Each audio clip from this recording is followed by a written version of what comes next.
Bismillahirrahmanirrahim. Assalamualaikum warahmatullahi wabarakatuh.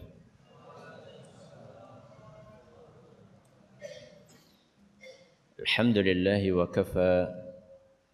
Wassalatu wassalamu ala rasulihil mustafa wa ala alihi wa sahbihi wa man iktafa amma ba'd. Hadratal muhtaramin, para alim, para ulama, para kiai, para ustaz, hafizahumullah, para sepuh bin sepuh, segenap pejabat kecamatan Majenang yang mudah-mudahan senantiasa dijaga dan dirahmati oleh Allah Azza wa Jalla. Para hadirin dan hadirat sekalian serta para pendengar dan pemirsa yang mudah-mudahan diberkahi oleh Allah Subhanahu wa taala. Kita panjatkan puja dan puji syukur kehadirat Allah Jalla wa Ala pada kesempatan sore yang berbahagia kali ini kita dipertemukan di Masjid Mujahidin di Kecamatan Majenang, Kabupaten Cilacap ini di dalam sebuah majelis yang mudah-mudahan di dalamnya Allah berkenan untuk melimpahkan kepada kita semuanya ilmu yang bermanfaat sehingga bisa kita amalkan sebagai bekal untuk menghadap kepada Allah Jalla wa Ala. Allahumma amin. Salawat dan salam semoga senantiasa tercurahkan kepada junjungan kita Nabi Agung Muhammad sallallahu alaihi wasallam, kepada keluarganya, sahabatnya dan umatnya yang setia mengikuti tuntunannya hingga akhir nanti. Jamaah sekalian yang kami hormati, tema kita pada kesempatan yang berbahagia kali ini sudah tertulis di hadapan hadirin sekalian, yaitu merajut ukhuwah menuai berkah. Ada berapa kata kunci judul tersebut? Kata kuncinya ada berapa? 2. Apa itu? Ukhuwah dan berkah. Berarti ukhuwah itu identik dengan apa? Berkah. Orang yang memperhatikan ukhuwah maka dia akan mendapatkan berkah. Sebaliknya, orang yang mengabaikan ukhuwah maka dia akan jauh dari berkah. Berkah itu apa? Kundarani berkat. Berkat ku anu berkepungan.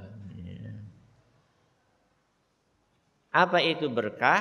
Kata para ulama, al-barakatu hiya thubutul khairi wa dawamuhu wa nama'uhu. Berkah itu adalah kebaikan yang awet dan berkembang. Apa keberkahan? Kebaikan yang awet dan berkembang.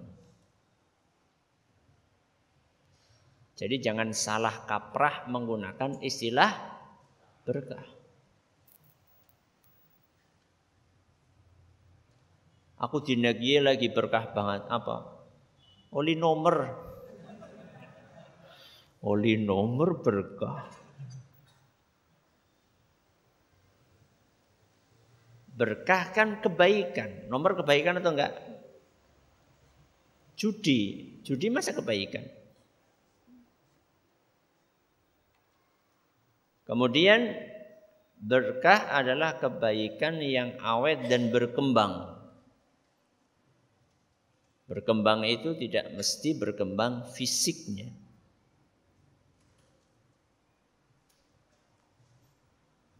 Ada orang misalnya, umur saya berkah, alhamdulillah. Tidak mesti fisiknya apa? Lemu kira mesti. Bisa jadi dia berkah waktunya karena banyak ibadah yang bisa dia kerjakan.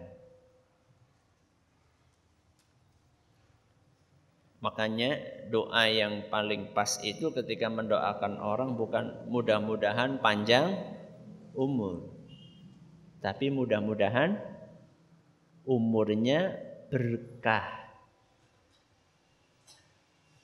Karena panjang umur itu belum tentu bermanfaat. Contohnya sinten? Fir'aun. Fir'aun umurnya panjang apa pendek? Panjang banget. Tapi apakah umurnya Fir'aun yang panjang itu berkah? Jawabannya tidak. Sebaliknya ada sebagian ulama yang umurnya pendek tapi manfaat yang beliau hasilkan banyak sekali. Salah satu contohnya adalah Imam Nawawi rahimahullah. Sinten? Imam Nawawi. Umurnya sekitar 40-an tahun. Tapi dalam usia 40-an tahun itu, saat beliau wafat, beliau meninggalkan warisan yang sampai sekarang masih kita ambil manfaatnya. Contohnya apa? Kitab Riyadhus Shalihin. Hampir di seluruh penjuru dunia ada buku ini. Di masjid-masjid yang dikaji Riyadhus Shalihin. Di sini Riyadhus Shalihin, di sana Riyadhus Shalihin. Di Indonesia, di Cina, di Amerika, di Afrika, di Australia.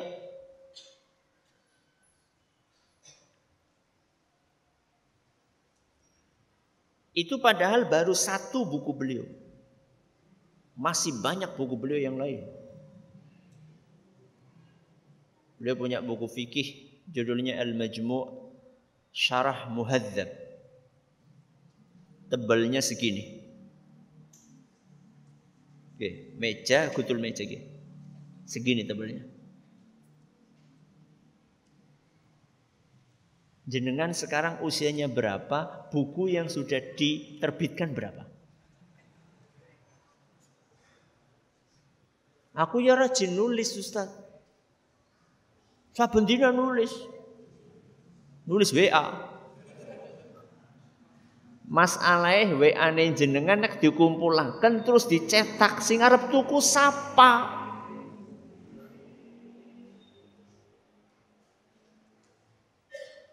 Itu contoh umur yang napa? Berkah. Apakah ukhuwah itu mendatangkan kebaikan yang awet dan terus-menerus? Berkembang terus-menerus? Jawabannya iya. Karena banyak hal-hal yang tidak bisa dilakukan kecuali secara bersama-sama. Masih ingat salah satu wejangan yang disampaikan oleh bapak ibu guru kita saat kita masih di SD adalah perumpamaan tentang sapu lidi. Sapu lidi itu kumpulan dari sekian puluh atau ratus lidi.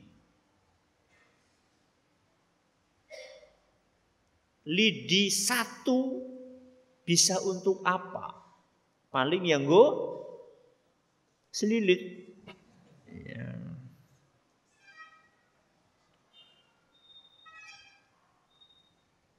Lidi 200 bisa untuk apa? Bisa untuk selilit wong 200. Kalau tidak diapakan? Disatukan. Jadi jumlah sebanyak ini kalau tidak ada ikatannya, manfaat yang dihasilkan tidak besar sebesar ketika diikat dengan sebuah ikatan. Ikatan itulah yang namanya ukhuwah. Dengan ukhuwah itu kita bisa melakukan hal-hal yang susah untuk dilakukan. Area sebesar alun-alun itu kalau modalnya cuma lidi 1, keselnya kayak ngapa? Tapi begitu dikumpulkan dalam bentuk sapu, dan sapunya nggak cuma 1, ada 2, ada 3, ada 4, kemudian dikerjakan bersama-sama, maka dalam waktu yang singkat alun-alun yang kotor bisa bersih. Dulu pas kegiatan pramuka itu, kalau habis kemah, itu kan lapangan jadi kayak kapal pecah. Kotornya luar biasa. Apa yang dilakukan oleh para pembina? Si pada kemutan apa lagi ya?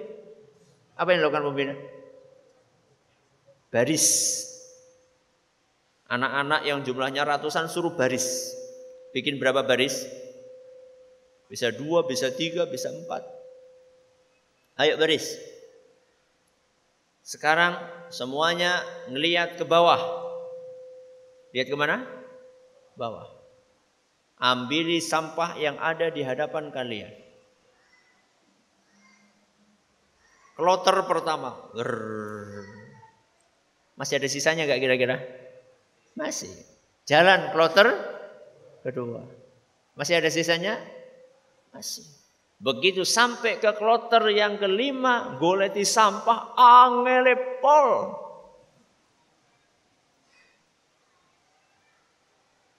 Kenapa? Karena mereka disatukan. Tapi seandainya tidak diikat seperti itu, anak-anak pada ngumpul, ayo anak ngumpul, ya sekarang ambilin sampah, ayo ambil, bersih. Anak sing ngupil, anak sing jago, anak sing topokan. Ukhuwah itu mendatangkan apa? Berkah. Tapi kenyataannya jamaah yang kami hormati, apakah kondisi ukhuwah di antara kaum muslimin saat ini sudah ideal? Sampun apa dereng? Dereng. Saat ini belum ideal. Masing-masing sibuk ngurusi kamarnya sendiri-sendiri. Melupakan rumah yang di dalamnya ada kamar-kamar tersebut. Nggih napa mboten? Kita punya rumah. Nama rumahnya apa? Nama rumahnya apa? Islam. Di dalam rumah itu ada kamar. Kamarnya warna-warni. Masing-masing saat ini sibuk untuk ngurusi kamarnya sendiri-sendiri, melupakan rumah yang besar tersebut. Itu realita. Dan realita itu adalah realita yang pahit.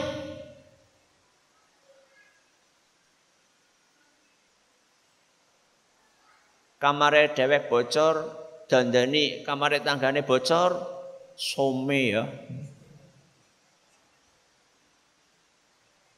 Yang lebih parah lagi, ngurusi kamare dewek karo ngrusak kamare wong liya. Waduh.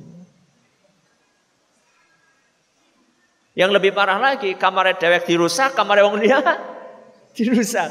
Na'udzubillahi min dzalik. Kenapa masih banyak orang yang tidak peduli dengan masalah ukhuwah ini? Karena tidak sedikit orang-orang yang tertipu, yang terperdaya dengan godaan setan. Jangan dikira yang punya proyek itu cuma manusia. Setan juga punya apa? Proyek. Apa bedanya? Proyeknya setan sama proyeknya manusia apa bedanya? Siapa yang bisa jawab saya kasih hadiah. Apa bedanya proyeknya manusia dengan proyeknya setan? Angkat tangan.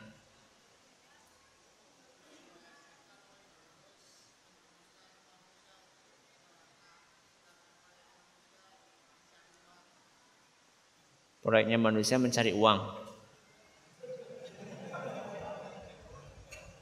Mending gelap jawab.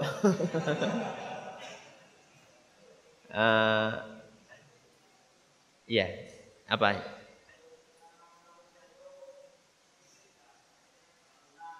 Ya.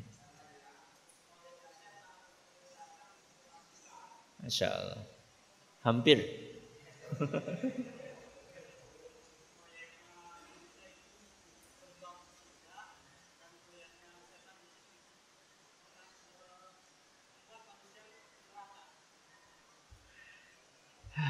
Belum. Ya, apa?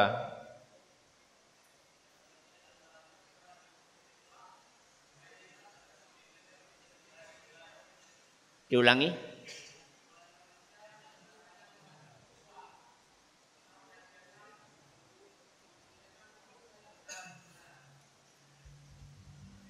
Belum.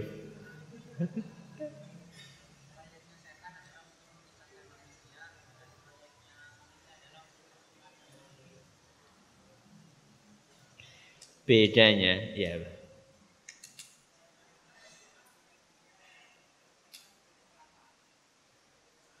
Proyeknya manusia itu bedanya ya. Proyeknya setan sama proyeknya siapa? Manusia. Proyeknya setan itu mesti jelek terus. Kalau proyeknya manusia kadang jelek, kadang baik. Itu bedanya. Kan gampang banget. Apa bedanya? Ini nggak ada hadiahnya. Apa bedanya? Proyeknya setan pasti jelek terus. Kalau proyeknya manusia kadang baik, kadang jelek. Apa proyeknya setan? Disampaikan oleh Nabi kita Muhammad sallallahu alaihi wasallam dalam hadis yang diriwayatkan oleh Imam Muslim.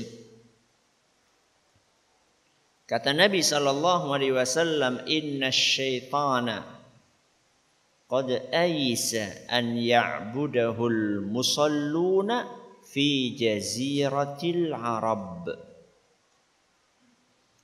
Sesungguhnya setan itu telah putus asa untuk membuat orang-orang yang rajin sholat di Jazirah Arab mau menyembah dia. Setan putus asa. Wah kayaknya nek wong sing sholat ke kon nyembah nyong kayaknya orang bisa. Karena dia sudah putus asa, maka apa yang dia lakukan? Walakin fit tahrishi bainahum. Maka yang dilakukan oleh setan adalah merusak hubungan baik di antara orang-orang yang rajin sholat tersebut.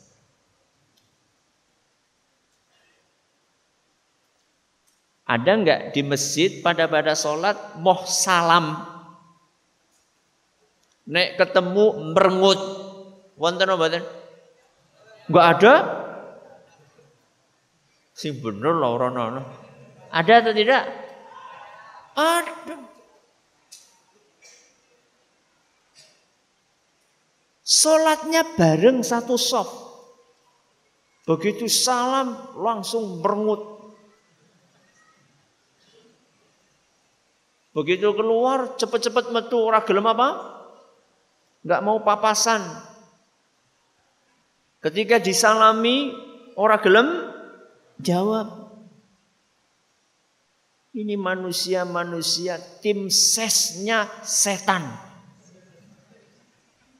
Wah, setan ana tim sesnya ya gue wong gue. Setan itu punya proyek.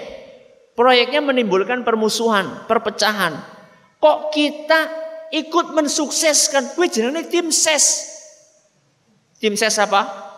Setan. Ya mau jadi teman, iya pancen kenyataannya kayak gue. Ya. Nah sekarang kita itu ingin mensukseskan proyeknya setan atau menggagalkan proyeknya setan? Mana yang pengen kita lakukan? Menggagalkan. Kok mau-maunya mengikuti langkah-langkahnya sinten? Syaitan.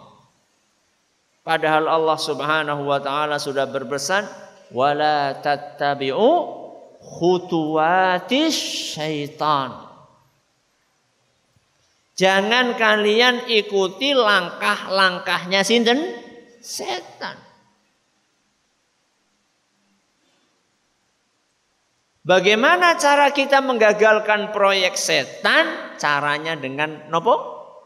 Merajut ukhuwah. Namanya merajut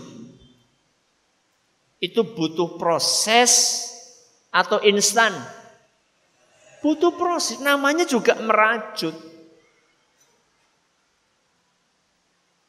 Dan sesuatu yang rajut, yang sudah dirajut itu bisa dilolori atau tidak? Bisa. Nah sekarang kita mau jadi orang yang merajut apa sih? Ngelolori. Kalau kita pengen dapat berkah, maka jadilah orang yang merajut ukhuwah. Caranya bagaimana? Sekurang-kurangnya caranya ada 3. Ada berapa? Ada 3. Yang pertama, memperbaiki hati. Dening hati maning, buk maisuk hati. Iya. Ini bukan karena kentongan bahan. Tapi karena memang semuanya berawal dari mana? Hati. Itu dalilnya ada. Ada. Ukhuwah fisik. Ukhuwah apa? Fisik. Itu pondasinya ukhuwah hati. Napa? Ukhuwah fisik, pondasinya ukhuwah hati.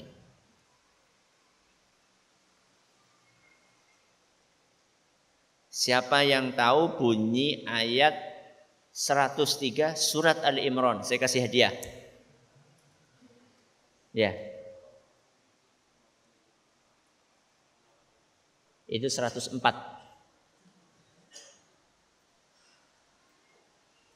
Hah? Mana? Mana? Ya. Wa'tasimu bihablillahi jami'an wala tafarraqu. Silakan. Barakallahu fiik. Yaitu firman Allah Azza wa Jalla yang berbunyi wa'tasimu bihablillahi jami'an wala tafarraqu. Berpegang teguhlah kalian semuanya dengan tali Allah dan jangan bercerai-berai. Setelah Allah menyuruh kita untuk berpegang teguh dengan ajaran Islam dan tidak boleh kita berpecah-pecah, Allah mengingatkan kita, wadhkuru ni'matallahi alaikum. Coba kalian ingat kembali nikmat yang telah Allah berikan kepada kalian. Idh kuntum a'da'a. Dulu kalian saling bermusuhan. Fa'allafa baina qulubikum. Kemudian Allah merukunkan, mempersatukan hati kalian. Hati.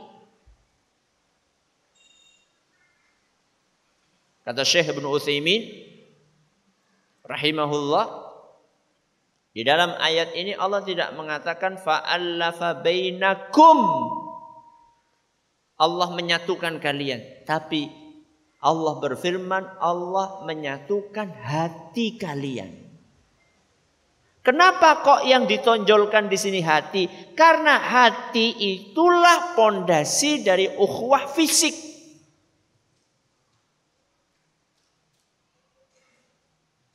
Apa manfaatnya bareng-bareng tapi hatinya saling mendongkol, saling membenci? Kaum mukminin ukhuwah mereka itu adalah ukhuwah hati. Makanya walaupun fisiknya tidak berada di satu tempat, akan tetapi hati mereka satu.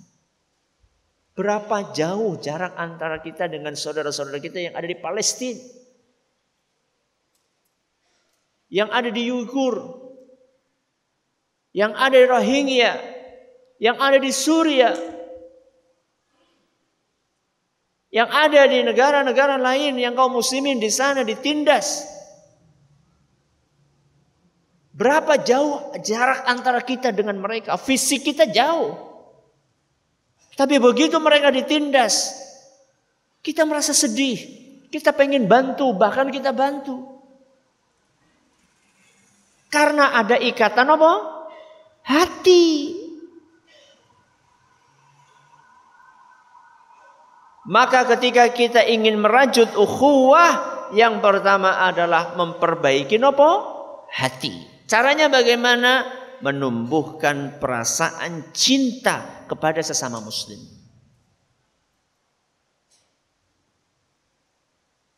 Rasulullah sallallahu alaihi wasallam bersabda dalam hadis yang diriwayatkan oleh Imam Bukhari,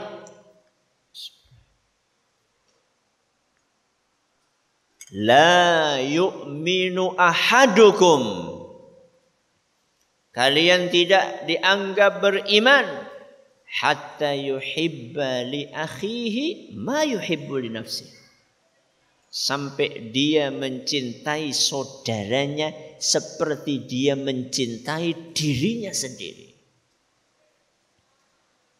Hingga dia mencintai kebaikan untuk saudaranya sebagaimana dia mencintai kebaikan itu untuk dirinya sendiri.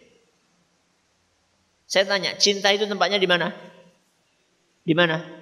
Hati. Belum tentu orang yang ngomong aku cinta kamu dengan lisannya mesti cintanya tulus. Bisa jadi cintanya bulus. Sedang ngegombal. Mungkin mboten? Aku cinta mati sama kamu. Nek ketemu wong wadon liyane pada baik, aku cinta mati sama kamu. Cinta itu bukan di lisan, cinta itu di hati. Maka kalau kita ingin merajut ukhuwah, perbaiki hati dulu, tumbuhkan cinta di dalam hati ini kepada sesama muslim.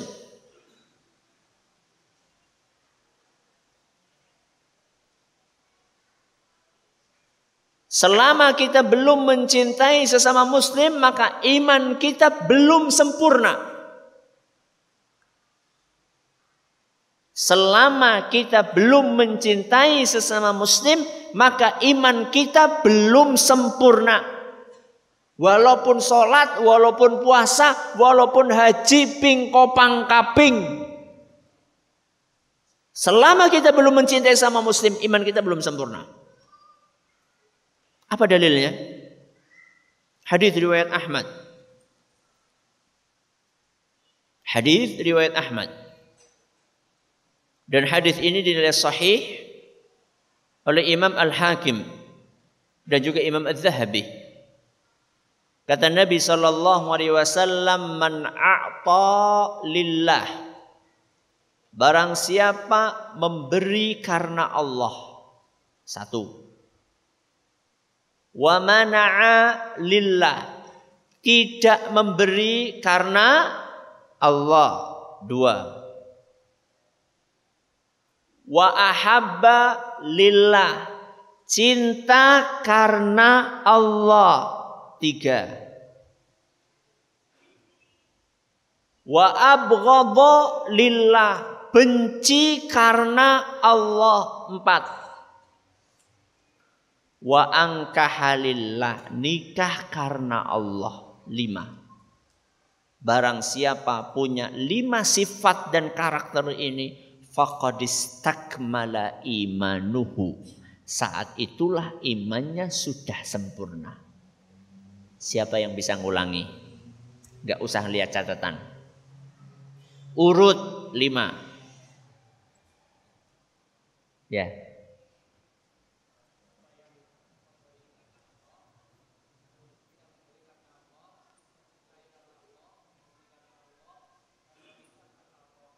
Bagus, silakan.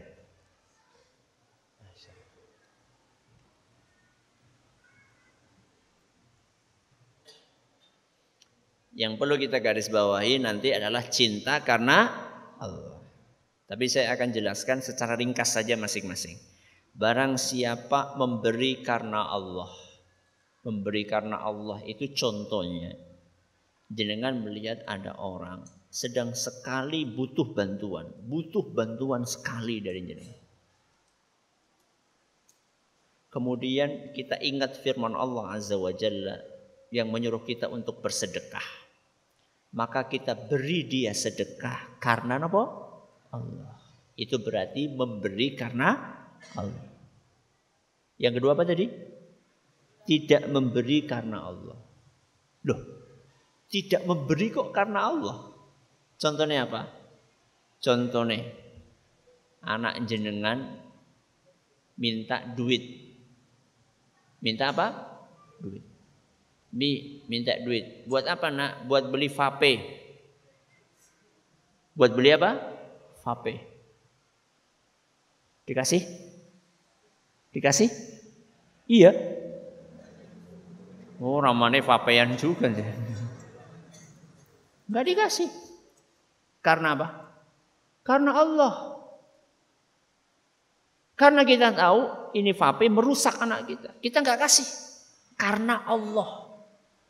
Itu namanya tidak memberi karena Allah. Apa yang ketiga? Cinta karena Allah. Nah, ini yang kita garis bawahi. Cinta karena Allah itu maksudnya apa? Ada orang rajin ibadah, rajin beramal, nggak pernah telat sholat berjamaah, ngajinya mempeng. Berarti kan orang ini punya iman. Kita harus cintai dia. Kita cintai karena apa? Karena Allah. Kita cintai dia karena Allah. Bukan karena kulitnya yang putih. Karena bisa saja dia kulitnya apa? Hitam. Bukan karena kekayaannya. Karena mungkin saja dia orangnya miskin. Bukan karena jabatannya. Karena dia itu bukan pejabat. Terus karena apa kita cintai dia? Karena dia punya keimanan. Karena dia rajin beramal. Karena dia rajin beribadah. Maka kita cintai dia. Itu yang keberapa? 3. Yang keempat? Benci karena Allah. Dalam agama kita itu bukan hanya cinta saja. Benci juga ada. Kenapa kita membenci orang-orang yang berbuat syirik? Karena syirik dibenci oleh Allah. Kenapa kita benci orang-orang yang berbuat kekufuran? Karena kekufuran dibenci sama Allah. Wala yarda. Allah tidak ridho dari hamba-hambanya kekufuran.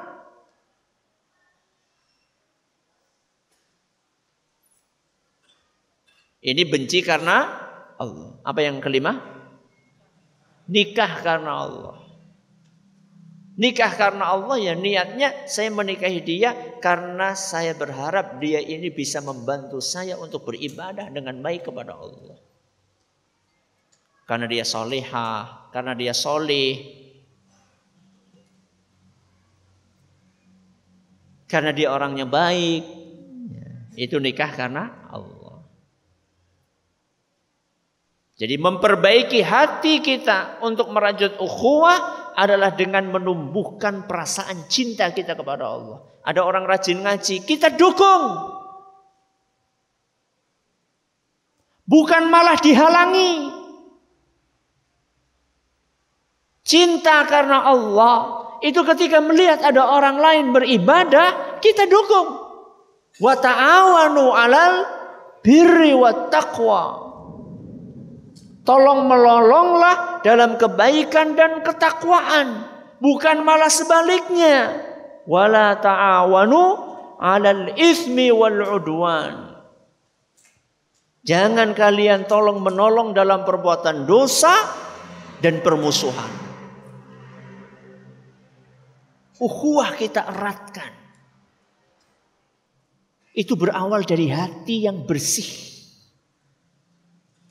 Setelah kita tumbuhkan cinta kita kepada sesama muslim, maka kita bersihkan hati kita dari kotoran-kotoran, penyakit-penyakit hati.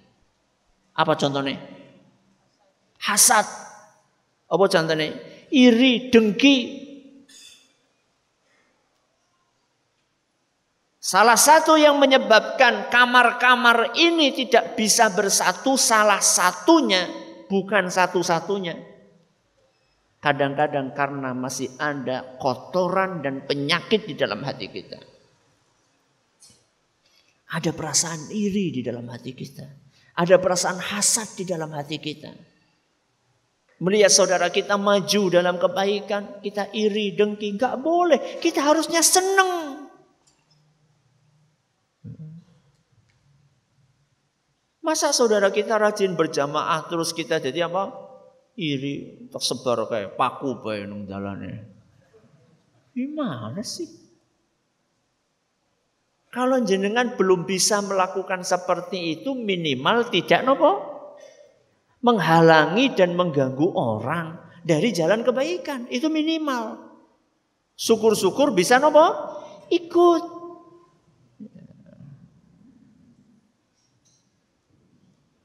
Suatu hari dalam hadis yang diriwayatkan oleh Imam Ahmad, namun hadis ini masih diperselisihkan oleh para ulama kesahihannya. Ada sebagian ulama menilai hadis ini sahih, dan ada sebagian ulama menilai hadis ini dhaif. Jadi hadis ini masih diperselisihkan oleh para ulama kesahihannya. Diceritakan suatu hari Rasulullah SAW duduk-duduk dengan para sahabatnya. Tahu-tahu Rasulullah SAW bersabda, "Yatla'u alaikumul an rajulun min ahlil jannah." Wahai para sahabatku, ini sebentar lagi ini akan masuk ke masjid calon penghuni surga. Calon penghuni surga. Begitu mereka mendengarkan penuturan Nabi SAW, maka mereka pun nunggu-nunggu kan. Siapa kira-kira? Ternyata yang masuk orang yang enggak mereka, bukan sahabat yang terkenal. Dia habis wudhu gitu, sandalnya dikempit gitu. Sudah. Hari yang kedua, Nabi SAW duduk-duduk lagi dengan para sahabatnya. Lagi tengah-tengah duduk-duduk itu Nabi menyampaikan hal yang sama. Ini bentar lagi mau ada calon penghuni surga masuk masjid. Mereka tunggu-tunggu ternyata orangnya sama kayak yang kemarin. Hari yang ketiga pun juga demikian. Berarti Nabi SAW menyampaikan hal itu berapa kali? 3 kali berturut-turut dan orangnya sama. Salah seorang sahabat yang bernama Abdullah bin Amr radhiyallahu anhuma penasaran. Apa sih keistimewaan orang ini? Maka dia pun melakukan investigasi. Pura-pura nginep, pura-pura ada masalah, minta izin nginep di rumah orang tersebut. Padahal dia sedang melakukan apa? Investigasi, diteliti mulai dari bangun tidur sampai tidur kembali. Apa sih istimewanya orang ini sampai Nabi SAW 3 hari berturut-turut menyatakan ini calon penghuni surga. Ternyata setelah 3 hari kok biasa-biasa aja ya. Waktunya tidur ya tidur. Waktunya subuhan ya subuhan. Apa istimewa orang ini? Akhirnya karena sudah tidak menemukan, akhirnya dia gak tahan lagi untuk bertanya. Wahai fulan, saya sebenarnya gak ada masalah. Cuman saya itu sengaja nginep di rumahmu karena saya pengen tahu apa sebenarnya amalanmu. Rasulullah SAW 3 hari berturut-turut itu mengatakan kamu calon penghuni surga. Tapi begitu saya perhatikan, gak ada istimewanya. Apa yang kamu lakukan biasa seperti yang kami lakukan. Apa sih sebenarnya yang kamu rahasiakan? Apa kata orang tersebut? Ma huwa illa ma ra'ait. Amalan saya seperti yang kamu lihat. Gak lebih, gak kurang. Ya sudah kalau gitu. Aku tak pamitan. Gak menemukan apa? Rahasianya. Begitu mau pergi dipanggil sama orang tersebut. Ma huwa illa ma ra'ait. Amalan saya seperti yang kamu lihat. Ghaira anni, hanya saja saya la ajidu fi nafsi li ahadin minal muslimina ghisya. Saya tidak pernah bermaksud buruk kepada muslim siapapun. Saya tidak pernah menginginkan keburukan. Wala ahsudu ahadan ala khairin a'tahullahu iyyah. Dan aku tidak pernah iri, tidak pernah hasad kepada siapapun yang mendapatkan karunia dari Allah Azza wa Jalla.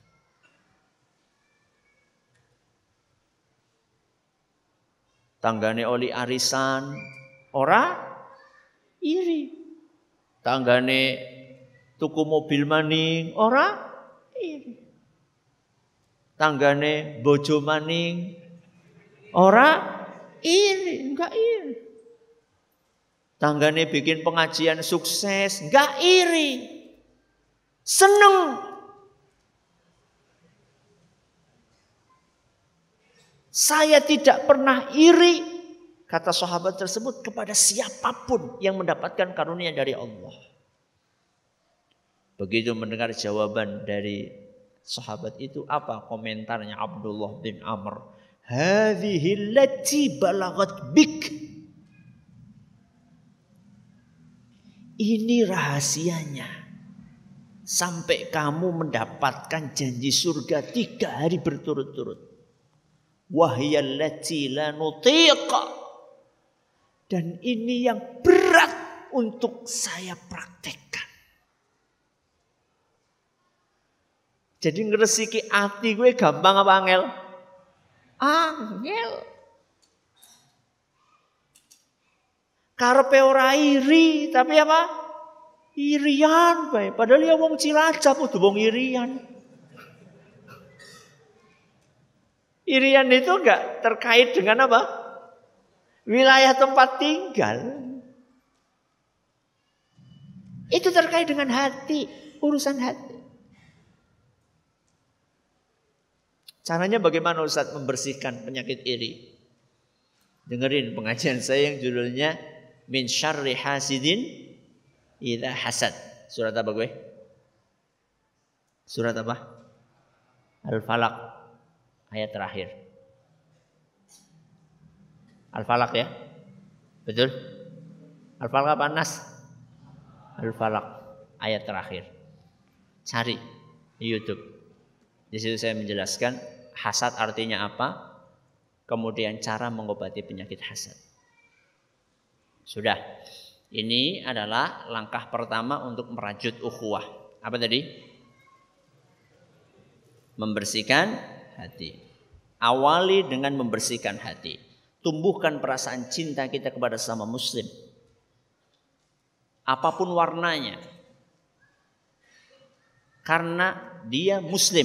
Selama muslim dia berhak untuk dicintai.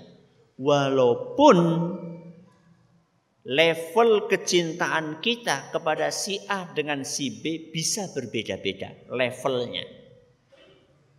Karena keimanan satu orang dengan orang yang lain beda-beda.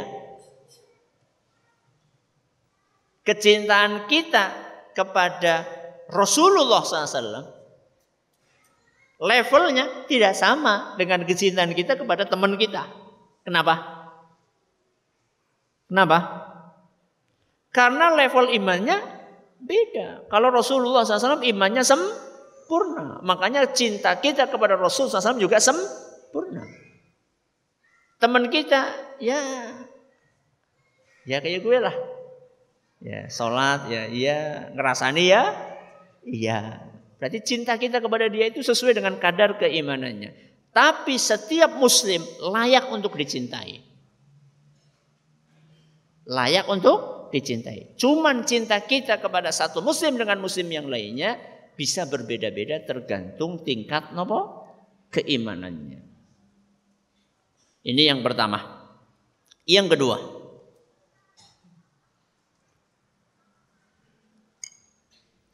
Agar ukhuwah bisa terajut adalah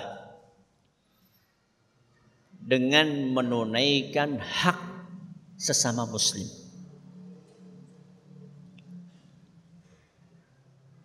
Apa yang kedua? Menunaikan hak sesama muslim. Perlu diketahui bahwa muslim yang satu itu punya hak atas muslim yang lain. Dan itu resiko dari keislaman kita. Bukan hanya cinta. Tapi cinta itu harus diwujudkan dalam bentuk yang nyata. Sebagaimana suami istri. Kalau suami mengatakan, "Dek, aku cinta kepadamu." Itu harus diwujudkan. Apa bentuknya? Ya kasih nafkah. Karena istri itu enggak butuh sarapan apa? Cinta. Pak, ini makan siang apa? Aku cinta kamu. Butuh sega. Bukan cuma apa? Cinta. Jadi ungkapan cinta itu harus diwujudkan dalam bentuk nyata.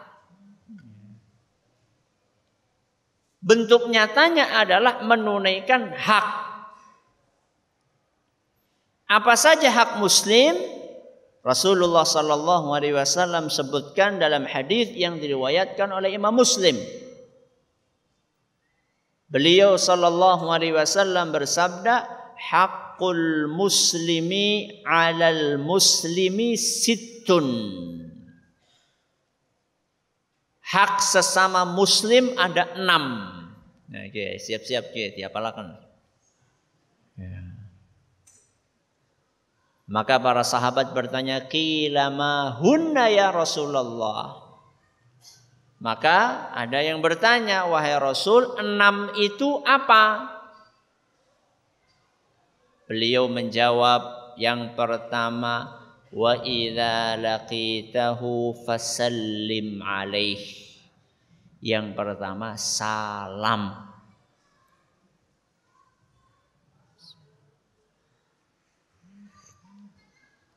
Apa yang pertama? Salam.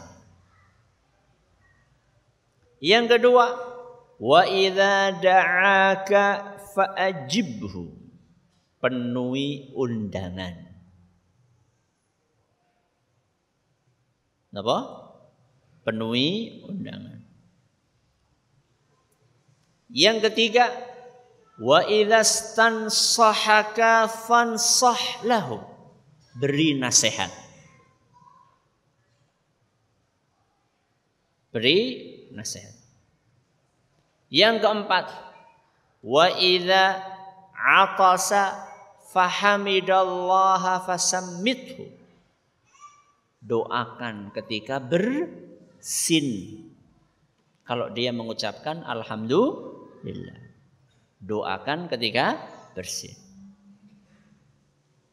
Sudah berapa ini? 4. Yang kelima, wa idza marida fa'udhu. Besuk ketika sakit. Besuk ketika sakit. Dan yang keenam, wa idza mata fattabi'hu. Antar jenazahnya. Antar jenazah. Nah, siapa yang bisa ngulangi? Ya, belakang.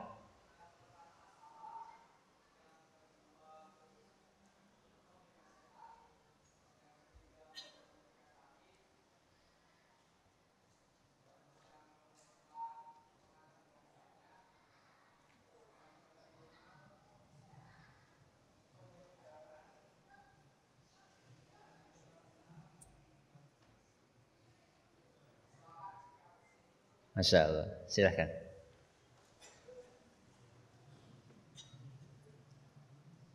Barakallah. Ada berapa haknya? 6. Kita bahas satu persatu. Yang pertama, idza laqitahu fasallim alaih. Kalau ketemu salam. Salamnya kepriwe? Assalamualaikum warahmatullahi wabarakatuh. Jawabnya gue. Jawabnya waalaikumsalam warahmatullahi wabarakatuh. Gue sing genah ana pahalane. Sing ora genah ana pahalane ora usah ditiru.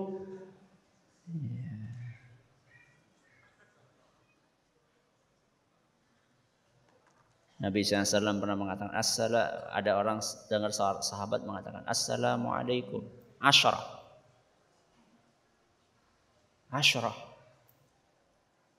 Kata Nabi, ini pahalanya 10. Assalamualaikum warahmatullah. Ada orang yang kedua mengucapkan assalamualaikum warahmatullah. Kata Nabi SAW 20 pahala. Ada orang yang ketiga assalamualaikum warahmatullahi wabarakatuh. 30 pahala. Gue sing genah ana pahala. Ora sampe melu-melu wong sing orang genah. Ikuti yang jelas-jelas saja. Sinten? Rasulullah sallallahu alaihi wasallam. Kalau ketemu salam.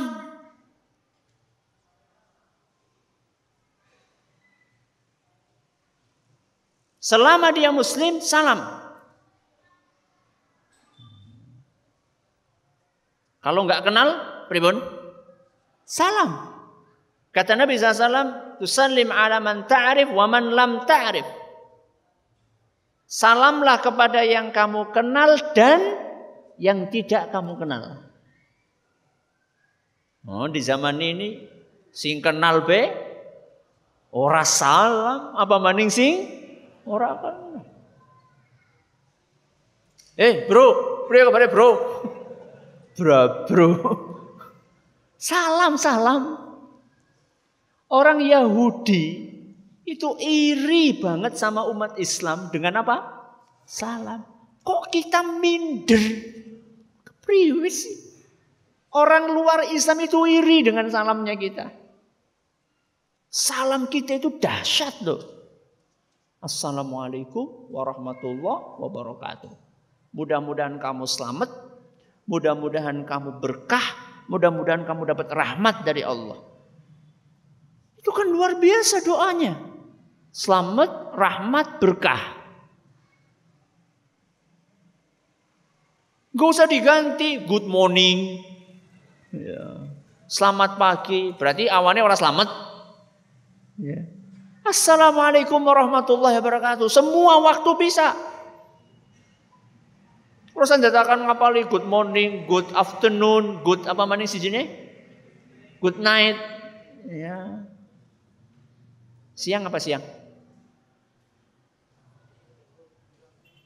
Afternoon ya. Sudah ini dari Nabi SAW. Jelas-jelas ada pahalanya. Mengucapkan salam di awal hukumnya sunnah. Menjawab salam hukumnya wajib fardu kifayah. Jadi kalau misalnya saya mengucapkan salam, maka wajib bagi jenengan untuk menjawab. Kalau ada satu yang menjawab, yang lainnya sudah gugur. Tapi orang memper lah. Maksudnya assalamualaikum jawab berapa? Siji tok. Gugur itu artinya yang lainnya nggak wajib, tapi tetap sunnah, dapat pahala. Tetap dapat pahala. Ini kalau kita praktekkan dalam keseharian kita, masya Allah, ukhuwah itu akan terjaga. Makanya Rasulullah SAW menyampaikan la tadkhulunal jannata hatta tu'minu. Kalian itu enggak mungkin masuk surga kalau enggak beriman. Wala tu'minu hatta tahabbu. Kalian enggak mungkin bisa beriman kalau tidak saling menyayangi sesama kalian. Awala adullukum ala syai'in idza fa'altumuhu tahabbtum. Mau enggak kalian ku ajari sesuatu yang kalau kalian praktekkan, perasaan sayang dan cinta di antara kalian akan tumbuh. Apa wahai Rasul? Afshus salama bainakum. Tebarkan salam di antara kalian. Itu salah satu kunci kasih sayang.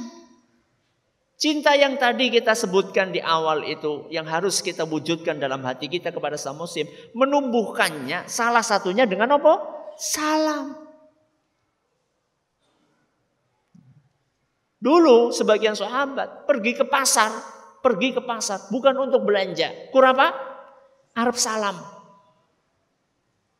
Jadi dia ke pasar nggak ada kebutuhan apa-apa, cuman pengen assalamualaikum, assalamualaikum, assalamualaikum, assalamualaikum. Nek ana wong kayak gue sih kepriwe? Ki sehat apa ora? Ayo jajal praktek pada salam. Arokan tanggane aja salaman. Ayo. Ayo salaman kok malah menang bae. Ayo praktek. Mana praktek? Sampingnya. Salam. Hah? Salam dan salaman maksudnya. Wong karo jamaah pengajian dewek ora salam sih kepriwe? Apalagi sama yang lain. Ya. Salam itu bukan hanya sesama jamaah saja, tapi juga kepada semua muslim. Ya. Ini yang pertama. Yang kedua apa tadi? Memenuhi undangan. Wa idza da'aka fa'ajibhu. Kalau engkau diundang maka penuhi undangannya. Penuhi undangannya. Ini akan menumbuhkan kerukunan, keakraban, ukhuwah. Apa yang muncul dalam perasaan hati kita ketika kita ngundang seseorang, orang itu nggak datang? Apa yang muncul? Muncul perasaan suudzon, sombong kayak. Nasi ngundang wong sugih teka, nasi ngundang wong kaya nyong ora teka. Itu akan merusak ukhuwah. Kalau memang kita nggak bisa datang, ngomong, maaf, saya nggak bisa datang karena saya ada acara yang tidak bisa saya tinggalkan. Ngomong yang jelas, baik-baik. Apalagi kalau undangan itu sifatnya walimatul urus. Apa walimatul urus? Pernikahan. Itu kata para ulama wajib. Kalau undangan-undangan yang lainnya sifatnya sunnah untuk memenuhinya. Tapi kalau undangan berupa walimatu al-urus itu hukumnya wajib. Karena Rasulullah sallallahu alaihi wasallam bersabda dalam hadis yang diriwayatkan oleh Imam Bukhari dan Muslim, kata Nabi sallallahu alaihi wasallam, "Wa man taraka da'wata faqad asallaha wa rasulah."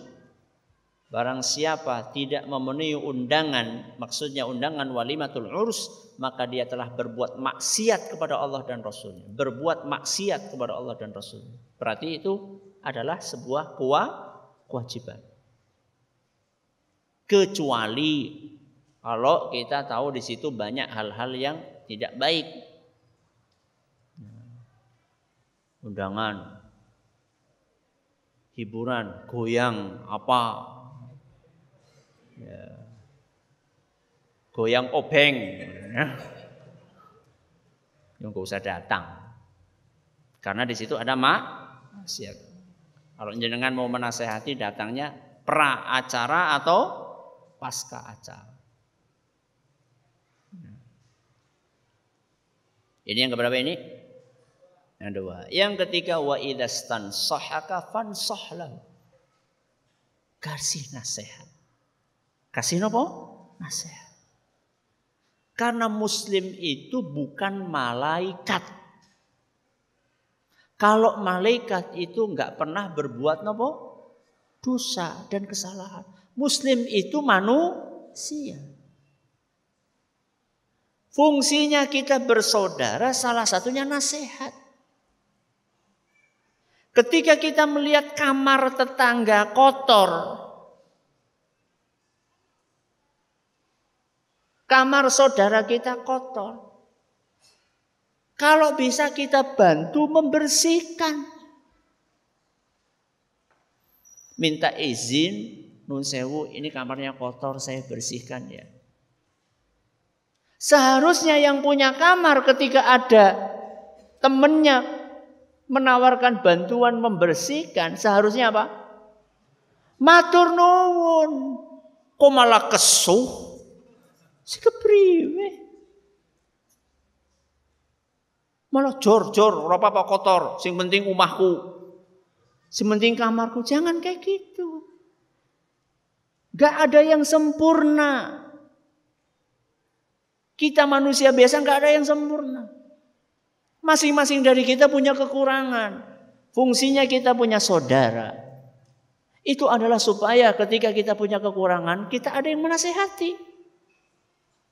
Nah, namanya nasihati caranya yang baik. Aja kamar kaya kandang wedhus. Jangan. Nun sewu itu ada kotor. Kalau memang belum sempat, saya bisa bantu membersihkan. Kan enak. Enak didengarnya. Kadang-kadang nasihat itu tidak diterima bukan karena kontennya, tapi karena apanya? Caranya. Maka nasihat pun juga ada adabnya. Sudah berapa ini? 3. Yang keempat, wa idza atasa fahamidallaha fasammithu. Doa. Nabi SAW kasih contoh di sinilah ketika saudara kita apa? Bersin. Ketika saudara kita bersin, fahamidallah, kemudian dia mengucapkan alhamdulillah, fasammithu, maka doakan dia. Apa doanya? Yarhamukallah. Terus yang bersin menjawab lagi napa? Yahdikumullah wa yuslihu balakum. Termasuk juga doa-doa yang lain. Doa yang lain bukan hanya bersin saja. Rabbana ighfir lana. Terus apa? Wali ikhwanina alladzina sabaquna bil iman. Terus wala taj'al fi qulubina ghillal lil ladzina amanu rabbana innaka raufur rahim. Apa isinya? Bukan hanya doa buat kita saja. Rabbana ighfir lana, iya, ya Allah ampuni kami. Cukup boten. Wali ikhwanina, dan saudara-saudara kami. Alladzina sabaquna bil iman, yang sudah mendahului kami dalam keimanan. Wala taj'al fi qulubina ghilla lil ladzina amanu. Jangan engkau jadikan di dalam hati kami ada perasaan iri, dengki, hasad kepada orang-orang yang beriman. Orang itu akan tergerak untuk berdoa, mendoakan saudaranya ketika hatinya nopo? Bersih. Ketika hatinya bersih, maka ringan lisan ini untuk berdoa. Lisan ini berat untuk berdoa, mendoakan saudara kita. Salah satu faktor utamanya karena hatinya nopo? Kotor. Yang kelima, wa idza maridha fa'udhu. Apa yang kelima? Besuk ketika dia sakit. Kita tahu saudara kita sakit, besuk.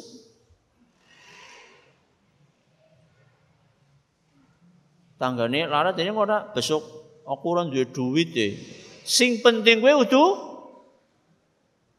buah tangannya. Lagi pula jenengan bawa buah tangan, kowe sing paling sing mangan sama sing tunggu paling. Lagi lara untu digawakan apa? Apel pir. Itu gak dimakan enggak. Mending mentah bae. Apa? Duitnya bae. Itu termasuk fikih, ya, menjenguk orang sakit. Ya, jadi kita lihat aja orang ini butuhnya apa. Ada sebagian orang tuku buah parcel bungkus plastik. Siapa yang remangan? Dia sekarang butuh biaya untuk bayar apa? Obat, bayar rumah sakit. Kasih. Parcel itu kan lumayan. Pira sih parcel? Kira orang bakul buah. Berapa parcel? Bismillah. Berapa? 150-an. Kan lumayan. Padahal ana wong 10 bae sing gawa parcel. Kan wis pira gue? 1.400.000, lumayan gue. Bisa bati gue. Lara bati.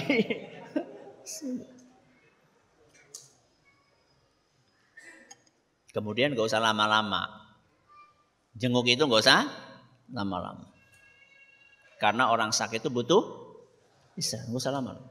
Jenguk, doakan, duitnya wekaken, pulang, sudah, nggak usah lama-lama. Bahkan kecuali kalau dia seneng kita lama di situ, itu lain masalah. Tapi rata-rata orang sakit itu nggak suka dijenguk apa? Lama. Bahkan ada sebagian orang ketika sakit tidak suka untuk dijenguk, karena dia pengen apa? Istirahat. Nah ini ada fikihnya, ada fikih.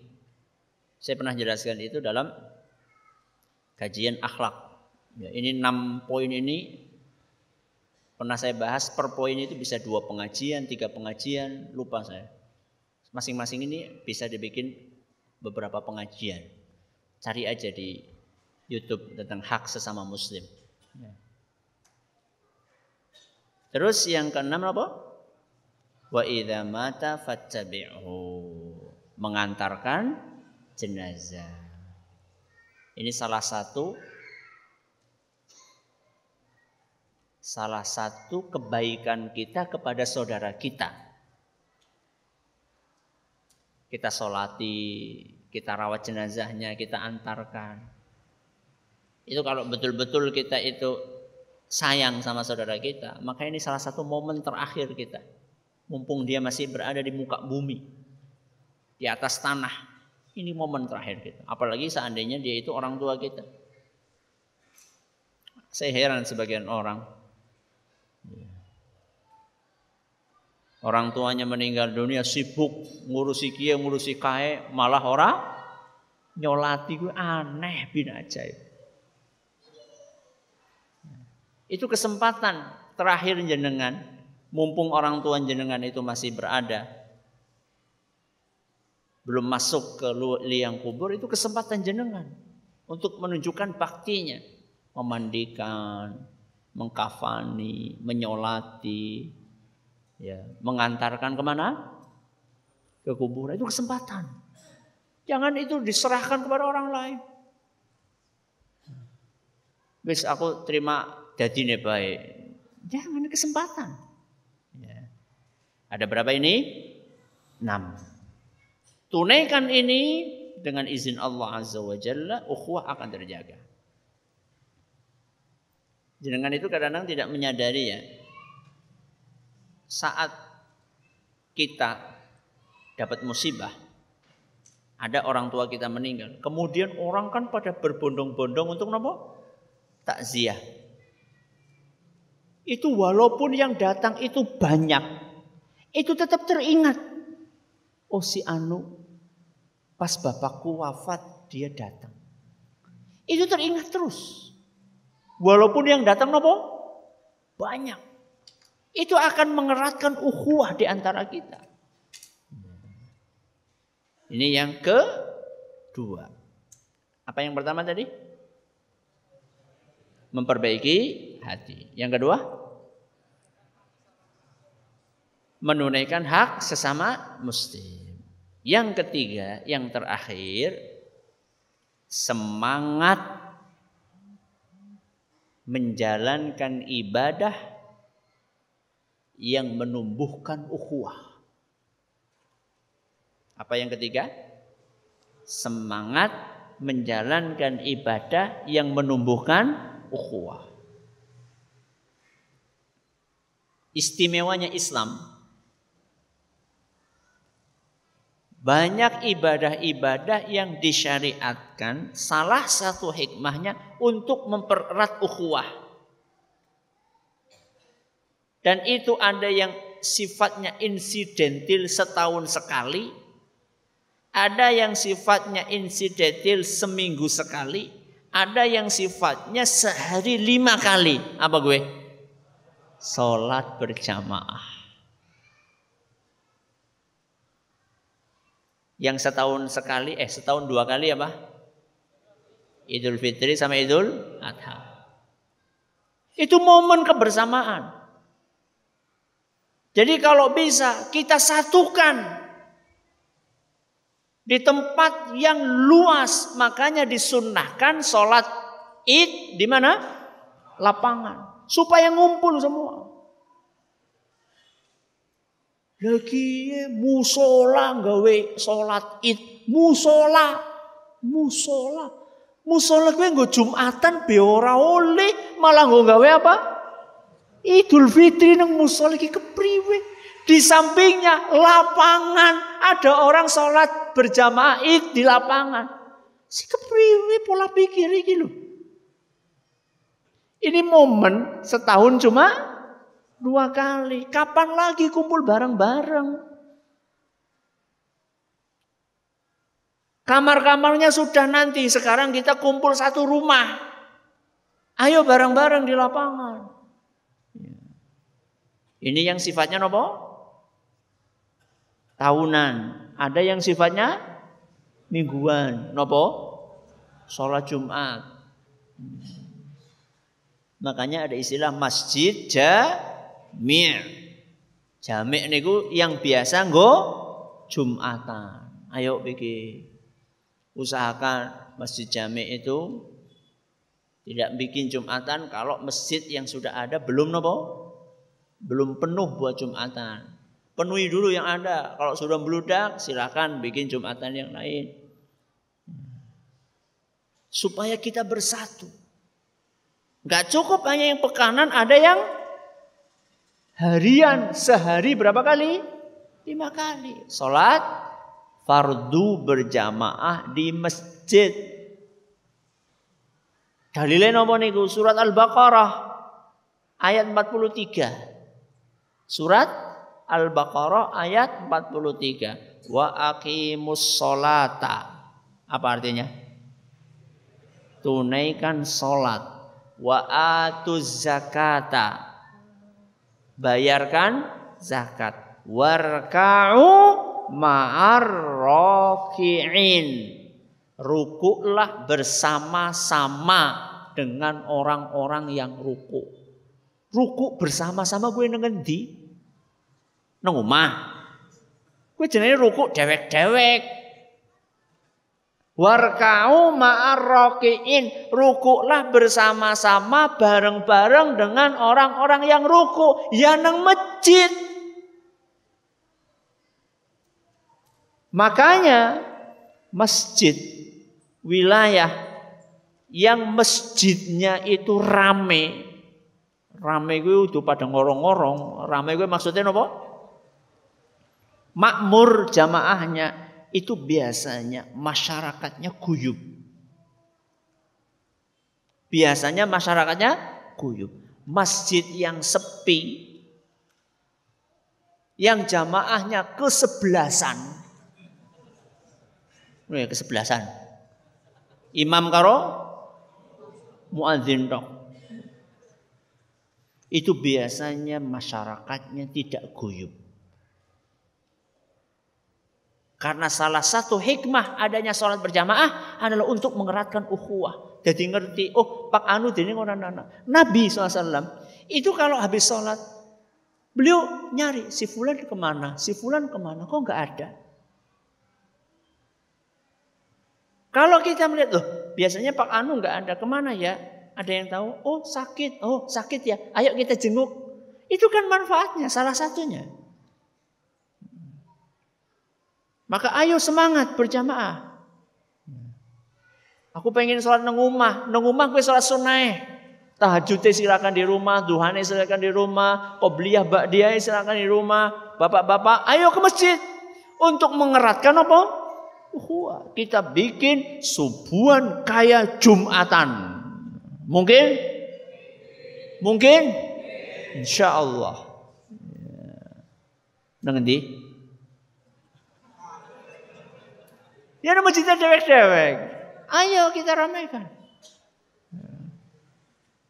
Insya Allah kalau subuhan di masjid-masjid kaum muslimin rame nih kayak apa? Jumatan. Insya Allah ukhuwah akan erat di antara mereka. Apapun kamare. Karena kita punya rumah yang sama yaitu Islam. Ini yang membuat gentar musuh-musuh Islam. Salah satu yang membuat gentar musuh Islam ini. Kalau kita menyerukan ukhuwah, tapi ratau jamaah, yo lucu.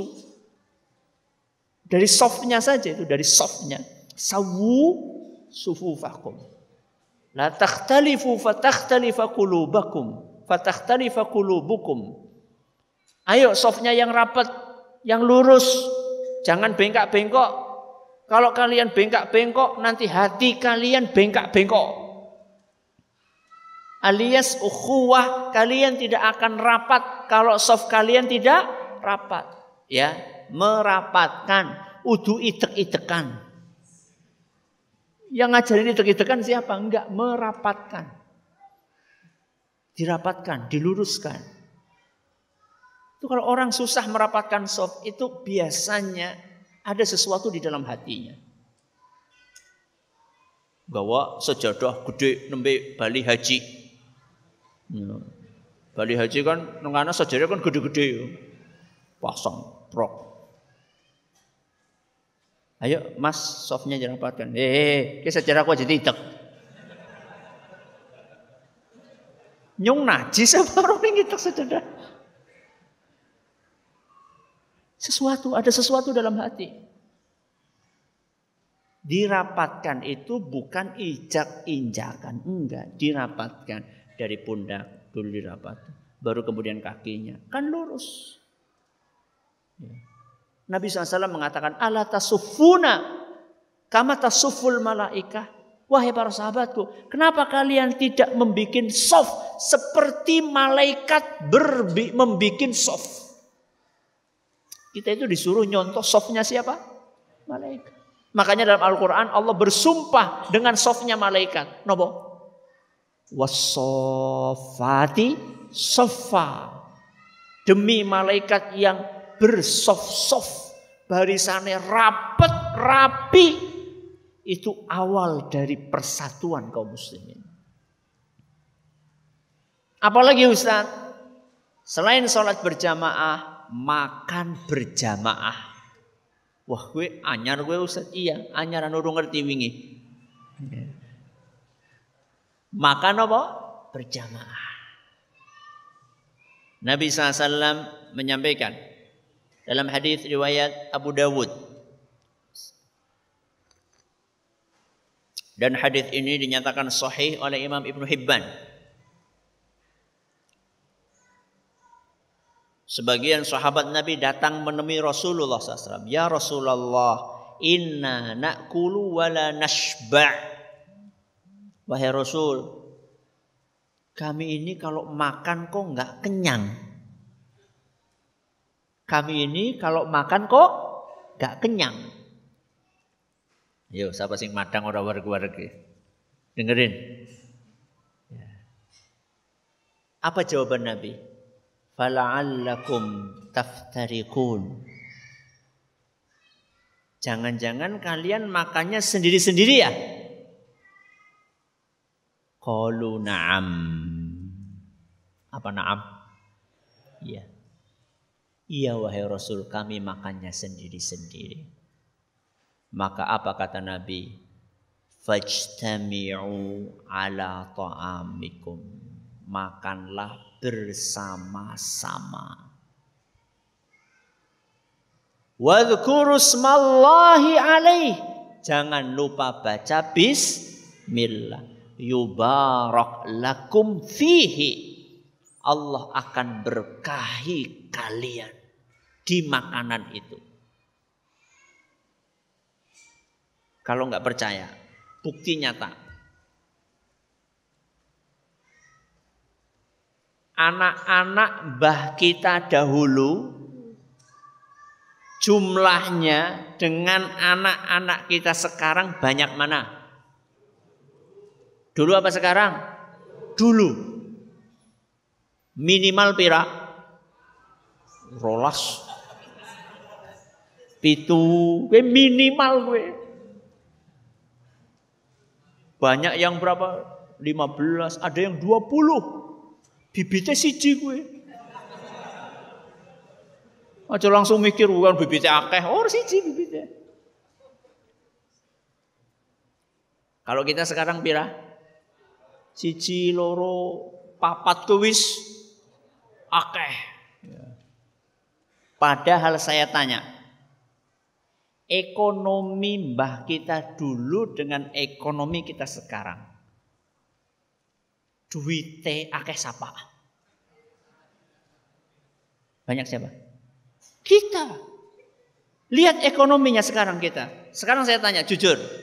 Rumah mbah kita dahulu itu lantainya apa? Rumah jenengan?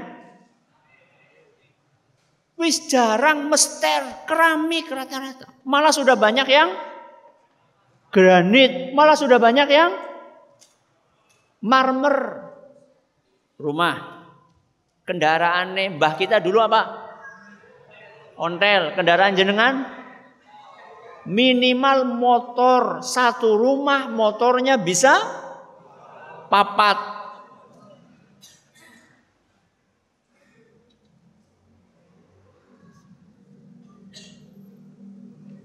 Mbah kita dahulu makan daging kapan? Pas badak. Setahun sepisan. Jenengan? Kapan baik bisa? Berarti kan ekonominya lebih mending kita. Tapi kenapa kita takut punya anak banyak? Mbah kita dahulu Masya Allah anaknya banyak orang apa-apa. Salah satu faktornya berkah. Mbah kita dulu kalau makan pakai apa? Godong. Nganggo tampah, nganggo godong. Ayo bareng-bareng. Lawuhe apa? Uyah. Jelantah. Urip ora? Lagi? Saya juga pernah mengalami makan pakai apa? Jelantah gitu. Jelantah bareng goreng apa? Gesek.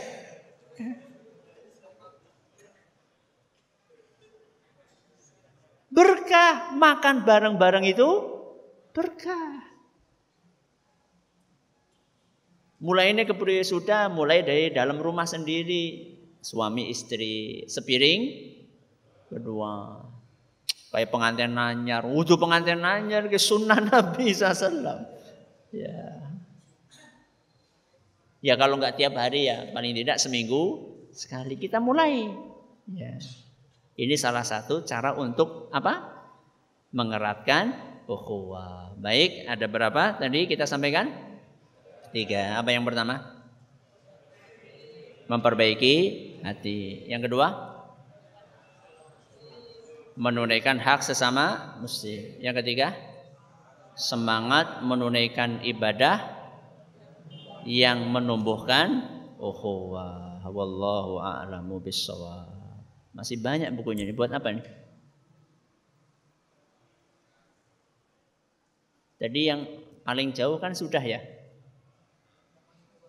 Yang paling tua, Masya Allah. Angkat tangan yang merasa sudah tua. Pinten Pak? Belum tua itu. Siapa yang merasa sudah tua? Hah? Pinten?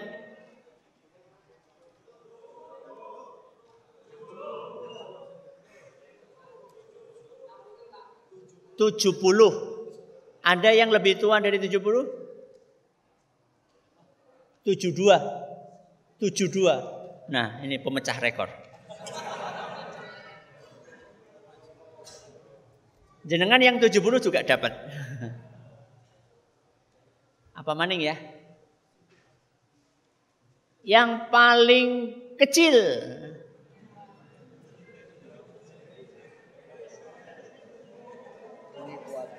Hah? Tamil. Ya. Yang paling kecil berapa? Berapa nak? 4 tahun. Ada yang di bawah 4 tahun? Berapa?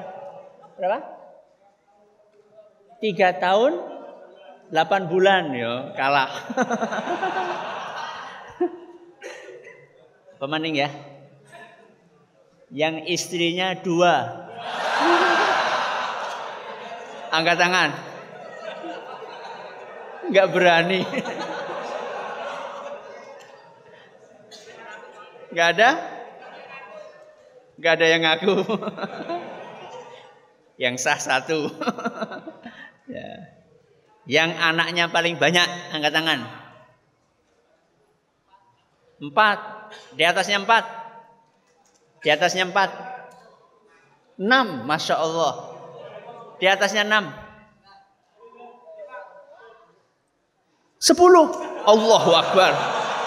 Allahu Akbar. Sing kandel. Apalagi ya?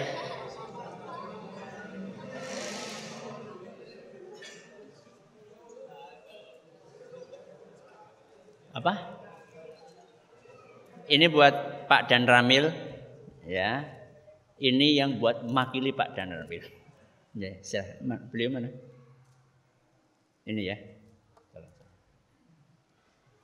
Terima kasih atas perhatiannya. Ini siap-siap maghriban ya. Mohon maaf ini nggak bisa terbaca karena keterbatasan ilmu dan keterbatasan waktu. Kita tutup sampai di sini pengajian kita hari ini. Mudah-mudahan rangkaian safari dakwah ini bermanfaat buat kita semuanya. Terima kasih atas perhatiannya, atas segala keluhannya. Kita tutup dengan membaca doa kafaratul majlis. Subhanakallahumma wa bihamdika asyhadu an la ilaha illa anta astaghfiruka wa atubu ilaik. Wa sallallahu ala nabiyyina wa sayyidina Muhammadin wa ala alihi wa sahbihi ajma'in. Wa akhiru da'wana alhamdulillahi rabbil alamin. Wassalamualaikum warahmatullahi wabarakatuh.